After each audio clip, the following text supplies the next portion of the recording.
Les cassos, c'est-à-dire les cas sociaux, sont des gens qui ont un mode de vie particulier. Au même titre que les gens du voyage, que les chômeurs professionnels, ils peuvent être cassos, donc de père en fils, de génération en génération. Et c'est vraiment un mode de vie. Alors les cassos, on les reconnaît souvent déjà par le prénom. Chez les garçons, on va avoir des Kevin, des Kylian, des Kenzo. Chez les filles, Kimberley, ça marche aussi. Et puis, parfois, il y a des noms prénoms surprenants. Il y avait un, par exemple, une petite fille, son prénom, c'était Larissa. Alors, on se dit, tiens, eh ben, j'ai aimé la chanteuse La Rousseau, et puis ils ont modifié le prénom pour ne pas que ce soit, alors ils ont appelé Larissa. C'est mignon, Larissa. Le problème, c'est que pas du tout. En fait, ils ont été manger du couscous, ils ont adoré ça, et on leur a dit que dans le couscous, il y avait de Larissa. Et puis, on les reconnaît, les cassos, on les reconnaît à leur style vestimentaire. Les nanas, elles ont des leggings bien flashy, hein, du rose, des couleurs bien vives, du jaune, etc. Puis comme en général, elles sont grosses, le leggings, il est tendu qu'il n'en peut plus. Donc on voit tout. On voit la cellulite, les vergetures, on voit la ficelle du string noir qui est super tendu, prêt à péter. Puis des petites boules. Petites boules. Les petites boules, c'est probablement des paies qui ne se sont pas encore évacuées à travers le tissu. Les mecs, c'est un peu différent. Ils ont plutôt le bide, un gros bide qui pend sous le t-shirt, un pantalon de jogging ou un bermuda, et puis des savates, parfois avec les chaussettes, c'est beaucoup plus classe. Et puis, ben, petite bouche en cul de poule. Ça, c'est la bouteille de bière, hein, c'est le culot de la bouteille de bière. Les cassos, on les reconnaît partout. On les reconnaît par exemple au théâtre. Bon, déjà, ils sont au premier rang. Le premier rang, souvent, c'est les gens qui ne payent pas. Les cassos ne payent pas, c'est offert par les associations, par les mairies. Mais déjà, dès l'arrivée au théâtre. L'arrivée au théâtre, c'est bonjour madame, voici vos places. L'ouvreuse va vous placer.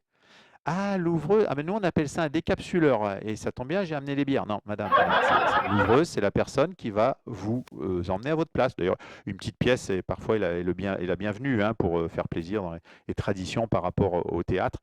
10 centimes, non, c'est bon, oubliez la petite pièce, madame, ça va aller.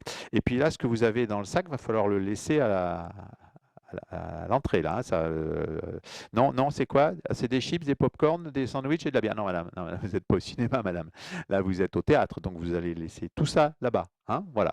Donc, on les reconnaît bien, les cassos, un peu partout, notamment chez le médecin également. Hein, le médecin avec la gamine qui est avec sa mère, et le médecin a une balance automatique, une balance intelligente qui parle. Et la gamine monte sur la balance, et la balance dit, vu votre poids, votre taille idéale est de 1,70 m. C'est parfait, parfait, à part que la gamine, elle a 5 ans. Et la mère, après, monte sur la balance, et là, il y a la balance qui dit, il est interdit de monter à 2. Et là, on entend la mère qui dit Brenda, Brenda, Brenda, arrête de toucher à tout. Brenda, arrête de toucher. Brenda, arrête de toucher à tout, sinon le monsieur va te gueuler dessus comme papa. On les reconnaît partout, les cassos. Et je vais vous raconter une petite histoire. C'est dans une famille de cassos. Les services sociaux, l'assistance sociale s'aperçoit que le gamin, à 7 ou 8 ans, n'a toujours pas été à l'école. En fait, il est passé au travers les mailles du filet, il n'a toujours pas été à l'école. Donc, ils obligent le gamin à aller à l'école. Pour la première fois de sa vie, le gamin va à l'école. Le soir, il rentre chez lui. Et là, il y a sa mère qui l'attend, la clope au bec, habillée avec son leggings. Machin.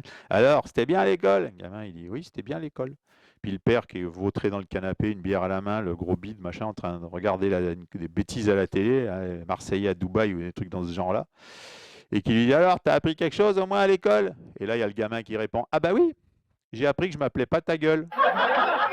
Si ce sketch vous a amusé, si le sujet vous a plu, je vous invite à aller voir, voir ou revoir une sketch que j'avais fait il y a déjà au moins 2 ans et qui fait une comparaison entre les différents milieux, les milieux favorisés et le milieu défavorisé.